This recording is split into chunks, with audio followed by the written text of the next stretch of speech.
car, basically the 1970 Challenger. My dad bought it new in '69, and he used to street race it at night, and he was a police officer. So you can imagine what that gets you into, right? You drove the car up until like '78, and then it was garaged, and then it sat for 37 years. And then during that process, us kids was born. So, my dad being a family guy, to take care of us.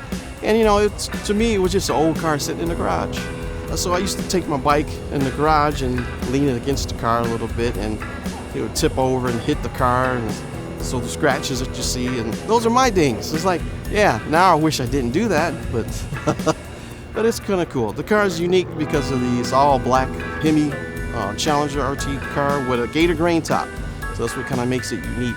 And it's also an RT SE, which is a special edition of the RT, so it makes it kind of rare. So they only made 60 cars, 37 automatics, and 23 4-speeds, and that's one of the 4-speeds. I wanted to keep the car as a survivor car because that's basically what it is, and it's because of the history and then the story that I have and then that my dad had.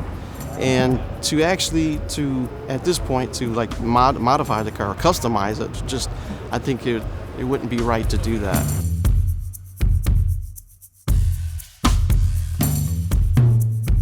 My dad ended up getting cancer, and he died from prostate cancer. And then maybe about 3 or 4 months after that, I decided to get the car out of the garage because my dad always wanted to take the car to car shows, and he never got a chance to do that.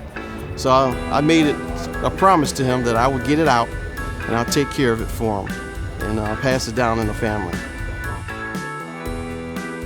My hero is my dad, for the things that I found out and that I had to learn. I didn't know that he was street racing. I had hundreds of people come up to me and tell me, like, your dad, this car is legendary. We've all heard about the car, but we never seen it. So a lot of people thought it didn't exist. It was a unicorn. And then when I brought it out to my first show in McCacken in 2017, people were like, what? And it just droves of people just came up to me because at first I didn't believe the stories. I'm like, well, my dad, I would have known about my dad racing, But no, he knew a lot of people, and a lot of people told me things about the car and different unique stories. It was just, I was in awe, it was very interesting. Every car is unique because it has those stories and those memories. For me, it's my dad. When I get in the car and I drive it, I almost feel like his presence, like he's sitting right next to me and we're riding together. So we only rode in this car with him once, ever.